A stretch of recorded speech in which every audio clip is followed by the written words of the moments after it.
Greetings, friends, colleagues. This is Sam Collins, the coding and billing expert for acupuncture for you, for the American Acupuncture Council, and of course, for my AAC network members. Let's talk a little bit about something that I've gotten a lot of questions about. Let's talk about what if I get a bad Google review? Let's go to the slides. Let's get into that. What if someone puts an online statement about you that's false, bad, inflammatory, you name it? Well, let's be careful. What if you do get a bad Google review? The first thing to do not let your emotion run away. When a patient makes a complaint or something less than flattering on an online platform, our immediate visceral response, of course, is going to be a little bit of anger because it is our integrity. And I do understand that. But you have to take a moment, take a breath, start to understand what's going on and how to respond because no one's ever going to have 100% good reviews. I've been to a lot of services and places that I think, how did this person write a bad review? Everyone's experience is different, but remember, there's a lot of reviews. Here's where we have to be careful. You are a healthcare provider. You are bound by HIPAA regulations, so be very careful. When the patient even identifies themselves and discusses their treatment, you should never, regardless of what they've done, even confirm the reviewer as a patient. Don't even get into it. I saw that when you came today. No, you got to make sure that you do not discuss diagnosis, treatment, appointments, billing, or outcomes, nothing that I would identify them. So, for the most part, it would be a very generic response, of course. Now, obviously, factual inaccuracies by revealing protected health information. You may think, well, that wasn't true.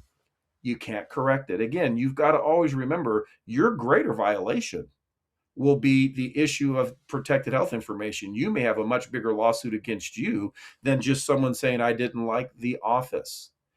Be careful. Do not engage in any type of argument or back and forth. It's not worth it. It's like arguing religion, politics. You're not going to win that. So be careful. Always think of, what is my best practice? You get a bad review, you should have thousands of good reviews. Make sure they're there. Make it available. Encourage reviews. Aid patients in making access. Maybe not the first visit they've come, but after a few, get a lot of reviews going. I think something that a person can go through and see that there's, hundreds of reviews and you've got one or two that are bad. Oh, come on. You ever been to a restaurant that was fantastic, but there's still a couple of bad reviews because they didn't like the waitress or there was too long of a wait? Well, it's a good restaurant. That's why there is a wait. Now, sometimes the best practice is no response at all.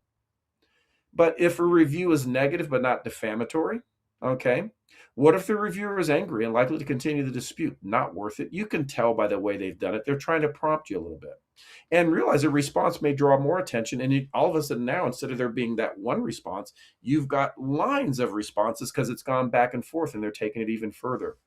Realize often just putting something in there that just says, we would love to address this with you, please, give us a call or reach out to us, may be the best response. Prospective patients are more influenced by a pattern of reviews than a single review. I know that's true for me. I don't think I've ever not chosen something, oh, there was one bad review. I'm looking for a pattern. If I see a bunch, now I'm concerned. But realize, never argue or be defensive.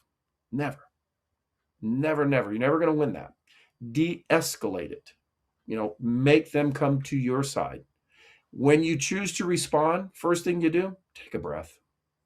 Breathe in and think, okay, what's the best way to respond? Maybe give yourself a little time. Don't respond right away. Take some time. Keep your response brief, professional, and frankly, just generic. Being calm and generic will reflect well as potential patients can see that the office remains professional even when you're criticized. You ever see someone that when they're being criticized, when they have a measured response, you're like, oh, wow, that's the type of person that I want to be. I want you to be that way because that's what your patients are looking for. I don't want a doctor that's off the hinges. Now, what about someone that reported something that's just false? Okay, demonstrably just way out of line. Preserve screenshots. Okay. And then obviously check the platform policies. Realize most are not going to remove something. They really aren't. Now, maybe something exceptionally defamatory, maybe, but I find most people have tried, they pretty much won't. So that's why I say always bury it. If you are going to say anything about, I'm going to sue or anything like that, Please don't do that until you've consulted legal counsel. You don't want to make any statements you don't already know the answer to. I'll give an example. Both my son and daughter are attorneys. And when they're in court, the one thing they've always told me is they never ask a question they do not already know the answer to. So before you start to make any statements about I'm going to sue, you better make sure, do I have standing and can I actually sue? Chances are probably not anyway, but I get it because it's your integrity.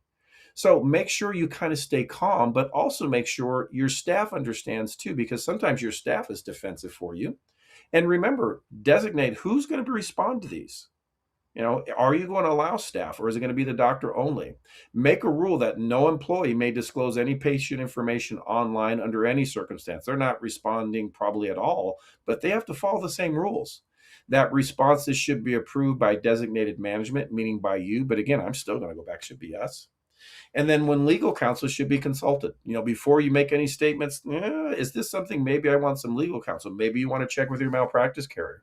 Remember, American Acupuncture Council does protect you for when there's lawsuits against you or when patients, I'm not saying they're going to defend you for a bad review, but should that person turn into something legal, they will be there to help you, and they are there to help. I will say responding to a bad review requires a calm, prompt, however, and professional reproach. Your primary goal is not to argue, but to show potential customers, because this one's probably gone anyway, that you're attentive, empathetic, and committed. Focus on commitment to service and next steps to contact you directly. Make sure they're aware. Oh, no, there's how you get in touch with us. More so, though, have a lot of other reviews. What I see too often is reviews get old. When you get a new patient or someone that's come in that's been helpful, encourage them. I know I certainly like to. If I've had a good service, I love to give them person a review. Realize that is part of what we do in society now with the way we have online platforms. Give yourself a chance for that.